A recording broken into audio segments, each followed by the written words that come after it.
रामचंद्र महाराज की जय। पवन सुत हनुमान की जय।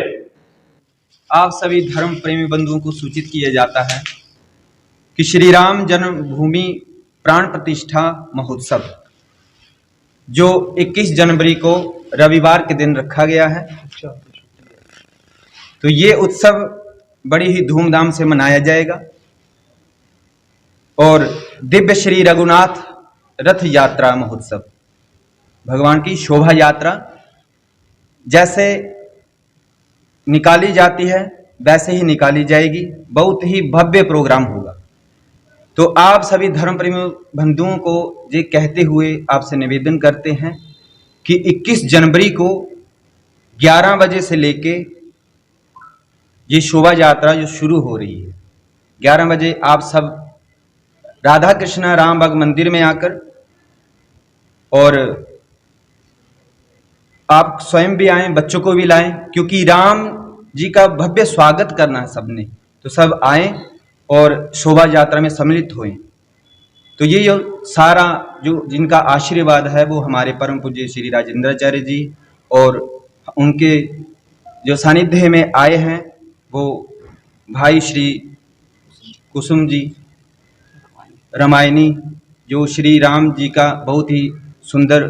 दिव्य कथा करते हैं, और बाकी भी हमारे साथ भगवान के जो भक्त हैं वो शामिल हुए हैं। इनकी मंडलियां हैं जिनके सहयोग से ये सारी शोभा यात्रा शुरू हुई, और ये दास भी ऋषि नारायण इनके साथ है, क्योंकि भगवान का कार्य है हमेशा साथ रहेगी, क्योंकि भगवान का कोई भी कार्य है वो हम बिल्कुल साथ देंगे। और आप सबसे यही प्रार्थना है कि इस शोभा यात्रा में आके पुण्य के भागीदार बने, और 1 से लेके 4 बजे तक भगवान श्री रामचंद्र जी की जो जीवन गाथा है, मंदिर किस प्रकार तोड़ा गया, उन सब प्राचीन कथा इतिहास हमारे भाई श्री कुसुम जी रामायणी सुनाए। बोले वृंदावन बिहारी लाल की जय, सियापति रामचंद्र महाराज की जय जी। रामम रामानुजम सीताम भरतम भरतानुजम सुग्रीवम वायु सूनुम च प्रणमामि पुनः पुनः। श्री राघवेंद्र सरकार की जय, श्री हनुमान लल्ला सरकार की जय। अनेकों वर्षों की, सहस्त्रों वर्षों के संघर्ष के बाद आज ये शुभ दिन आया है कि हमारे ठाकुर श्री राघवेंद्र सरकार अपनी मूल जन्मभूमि गर्भगृह में पुनः विराजित होने वाले हैं। उनकी प्राण प्रतिष्ठा का जो महोत्सव है, इसको केवल भारत ही नहीं मना रहा और ना ही केवल विश्व मना रहा, पूरा ब्रह्मांड मना रहा है। और ब्रह्मांड के चर अचर जीव जितने भी हैं उन सबको मैं समझता हूं इस महोत्सव को इस तरह से मनाना चाहिए कि जैसे पता नहीं पुनः कितने जन्मों में फिर से हम भटकें, ये अवसर हमें मिले ना मिले, इसलिए इस अवसर का लाभ इसी जन्म में लेना चाहिए। उसी क्रम में एक विचार हुआ सबके मध्य, श्री सुंदरकांड मानस परिवार के मध्य, श्री रामबाग मंदिर के महंत जी के मध्य, टीम सा डाचोक श्री हनुमान चालीसा समिति करती है, उसमें श्री राधा कृष्ण सत्संग मंडली के मध्य ये विचार प्रकट हुआ कि ठाकुर जी को उसी तरह से हमें यहां भी विश्राम में भी लाना चाहिए, जैसे ठाकुर जी पुष्पक विमान पर विराजमान होकर लंका से वापिस अयोध्या में अपने राज तिलक के लिए आए थे। उसी क्रम को,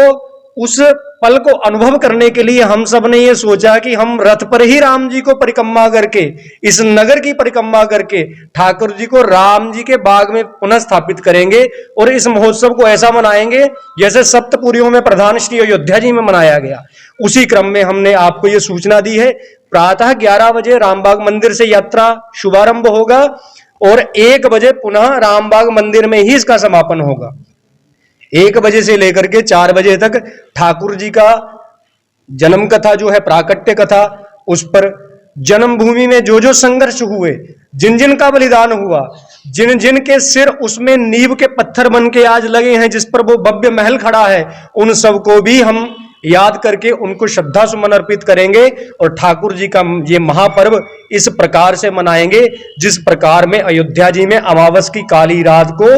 प्रकाश भरी दीपावली मनाई गई थी। यही मेरा संदेश है। सब विष्णावासियों से निवेदन है कि इस परिक्रमा में जरूर आइए, क्योंकि विष्णा की धरती पवित्र है, इसलिए हमने निर्णय किया कि विष्णा की धरती की ही परिक्रमा राम जी को मानकर करेंगे और राम जी के कार्य में जो आएगा वही धर्मी है और राम जी का अब जो विरोध कर रहे हैं वो अधर्मी है, क्योंकि रामो विग्रहवान धर्मा, धर्म की शरण में आइए, राम की शरण में आइए तो हम सबका कल्याण होगा। जय सिया राम।